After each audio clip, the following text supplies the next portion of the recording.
Nothing about this story is established. No single word is logically justified by its place in an ellipsis or sentence. The meanings of words are not defined in essence, and nowhere do I validate my words ethically as the right words to be chosen. Moreover, I do not ask you to believe it is so.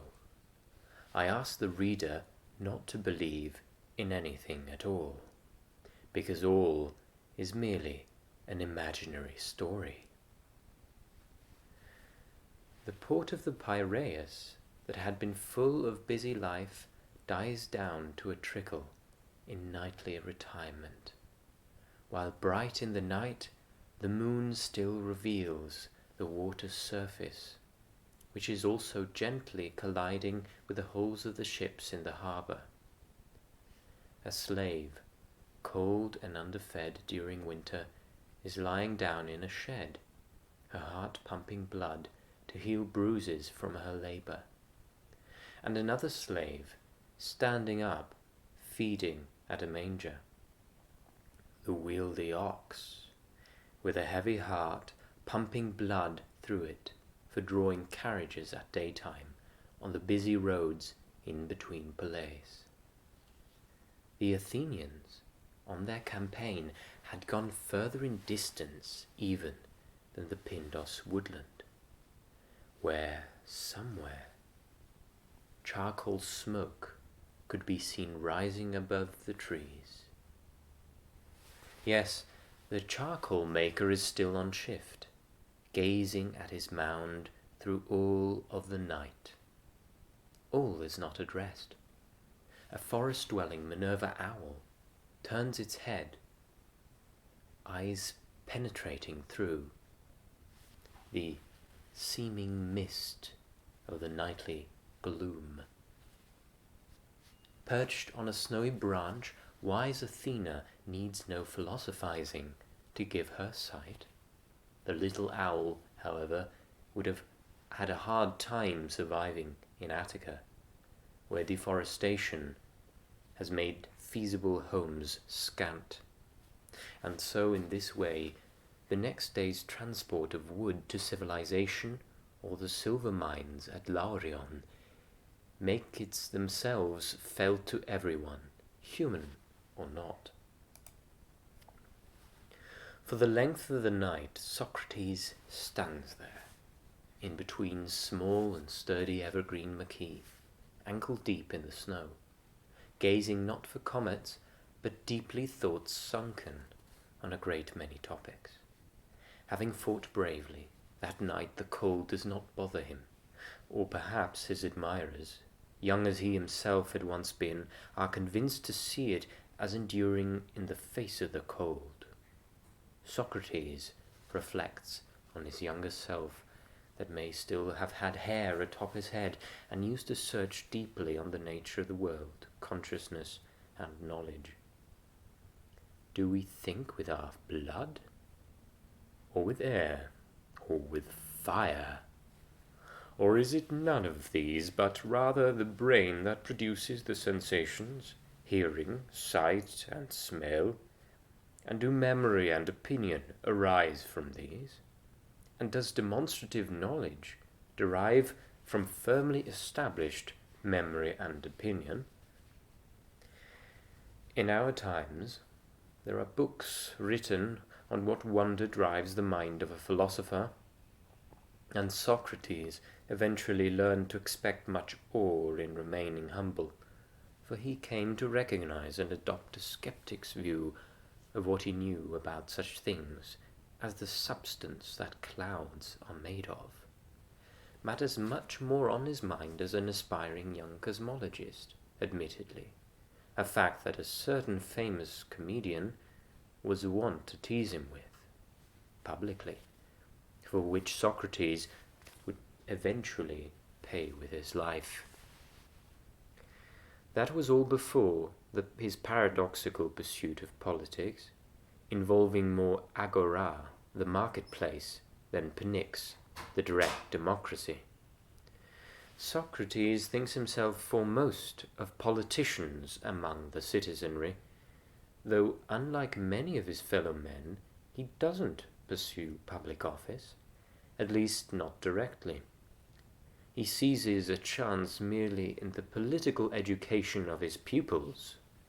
One of them, Alcibiades, resides nearby in a tent. Has it occurred to him what could go wrong with this approach? What influence his pupils would once have? And that he might have to deny the blame on trial in front of his friends at some point in the future? We should imagine that this education is something other than the esotericism of the mysteries cult, or the sophists' rip-off with the empty promise of teaching politics. For we learn what can be taught about rhetoric cannot exhaust politics. The untaught element will always be missing. The always reiterated and unremitting problem that isn't answered by a reference to any possible cosmological scientific solution. The problem of the good life, the virtuous life, and the interest in it. It can be said about every profession that each knows little to nothing about their inventions. Of the poet about his art, and the theologian about his piety. None of them knows truly what those things are and cannot teach them. The mathematician is not exempt, as we can learn from Sextus Empiricus in his examination of the mathemata, disciplines, and against those in the disciplines in ancient times. And today we all know that even physicists do not teach us anything about the intrinsic nature and causes of matter, nor the essence, only the appearances. Physical laws are themselves not explained by science. This was not so in Socrates' day. Although science was in its infancy, it took several generations to realize that we may, like an inquisitive child, always add a why onto the string of why questions. An infinite regress seems inevitable to be able to justify any single one of our claims. Looking up at the moon, Socrates is, in that moment perhaps, reminded of a line by Parmenides. Bright in the night, with a gift of his light, round the earth she is erring, evermore letting her gaze turn toward Helios's rays. So far, Greece had known material and ambitious cosmogonies and cosmologies. Selene the moon became for Parmenides a surface on which mere illusory light play was involved in giving it shape.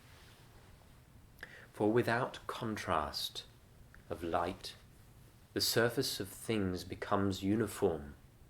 Without contrasts at all, hot and cold, loud and silent, everything is firm, a firm, indistinguishable and uniform body.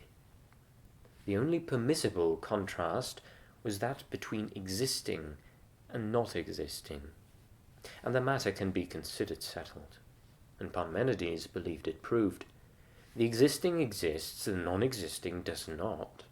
Therefore the universe has no empty space. The block universe is simple and elegant.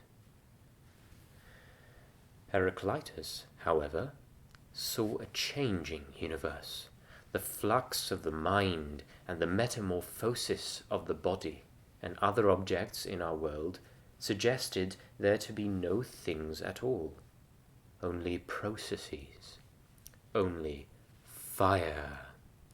But they follow the Logos, an unchanging law of nature. From a single substance the world comes into being, Anaximander was the first to explain.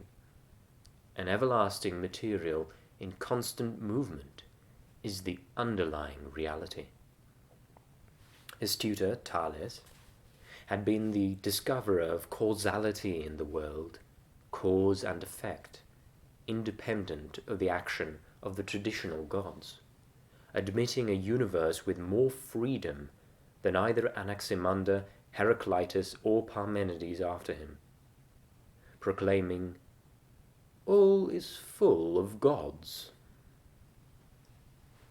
The will to explain, from Thales to Parmenides, thus jump-started us into the confinement of Logos, maybe that of Heraclitus, and inexorable laws of historical destiny, to a static and dead view of the world without real novelty or choice, and humans are still struggling against it to this day.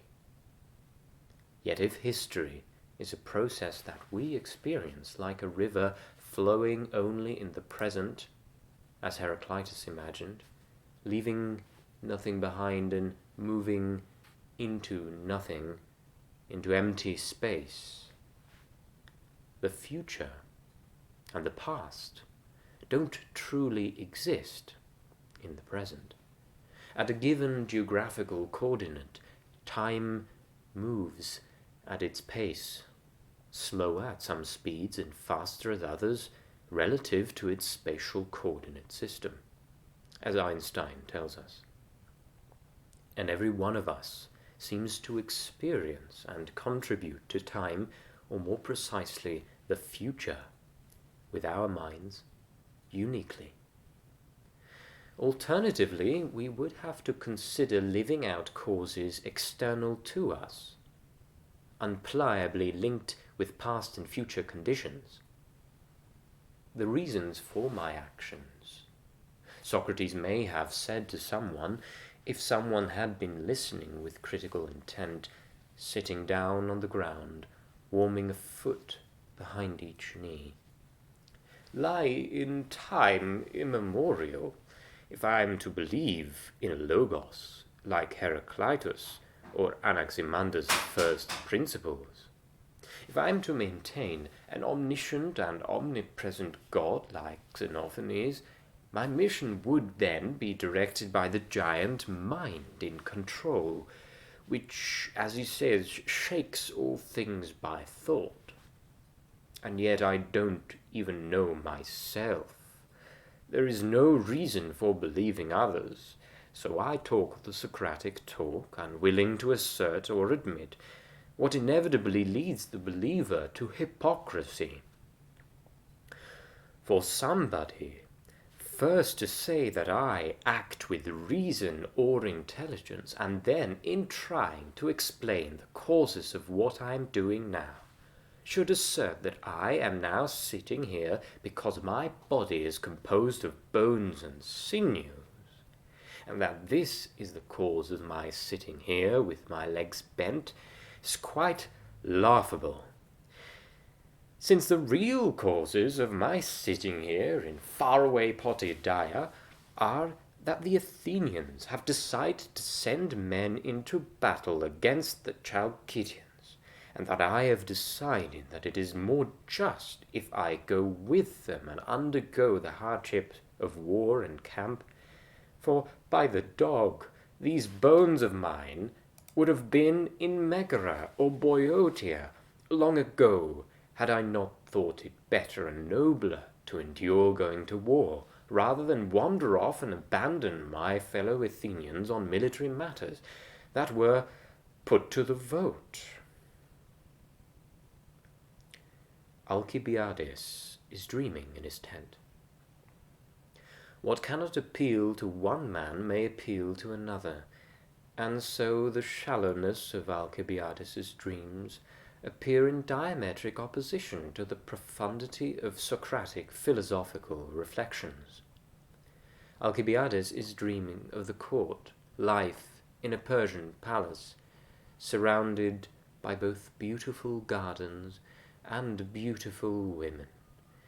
Socrates has apparently had at least some influence on his fantasy, for all the arts of riding, hunting, and love-making he imagines himself doing, he wants to excel at, and takes pleasure not merely in doing them, but in imagining himself doing them the best he can, most skillfully and with the utmost agility.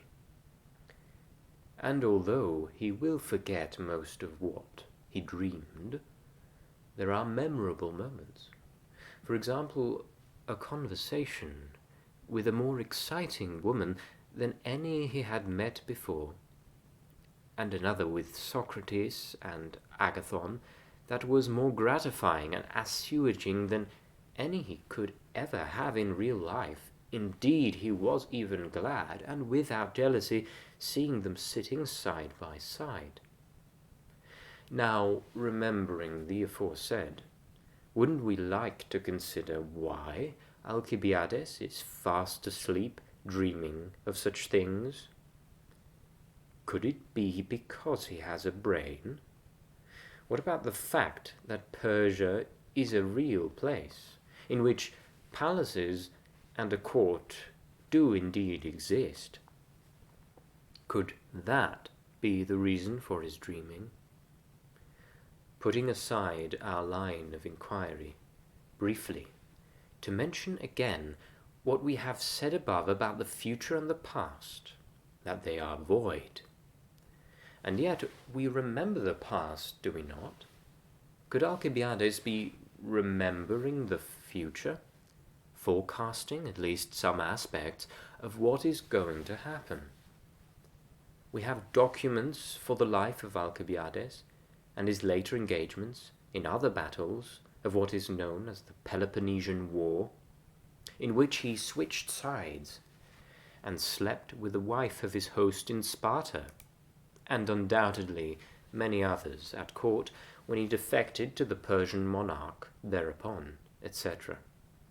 Fed by desire that night, the reminder of his dreams could have gone on to inspire his actions every step of the way, up until his retaliatory death. He died naked. He had just been lying in bed with a woman, in a rain of arrows sent down on him by assassins that took place in Hellespontine, Phrygia, a Persian satrapy. Could it be that there is nothing more to explain about the dreamer when we have introduced an objective direction into his life? What is the explanatory power of prophecy? You see, I have embellished my argument to point out the absurdity. In truth, there is no prophetic quality to such causes or such direction, or none that has any explanatory power. These causes are in fact preconditions, and as preconditions we, the uninitiated, intuitively understand them, not in giving us an explanation of behavior or of what would be the responsible thing to do, for that is a creative task, unique to ourselves. The empty space that we call future lets us ask the question, what does it mean for me to lead a good life? And assume we can become more like the person that we want to be, or make the right decision using our own criteria of doing the right thing because it's the right thing to do. This criterion of how one ought to act never being derivable from what is fact, since what ought to be is imaginary, an invention that we act upon in uniquely contributing to what will be, what might be, and not what must be. The real causes, as Socrates asserts, follow our judgment and that of other individuals, and require our dutiful consideration of whether they should be challenged or encouraged, or whether we want to be engaged in them creatively at all. He took it upon himself to try to live ethically, and to take responsibility for who he was going to be as a person, and in doing so refused the unexamined life. So finally, he moves on to other thoughts until at daybreak his inner daemon told him he should be off on his way, and in agreement he wanders off into the fold of the besieging Athenian forces.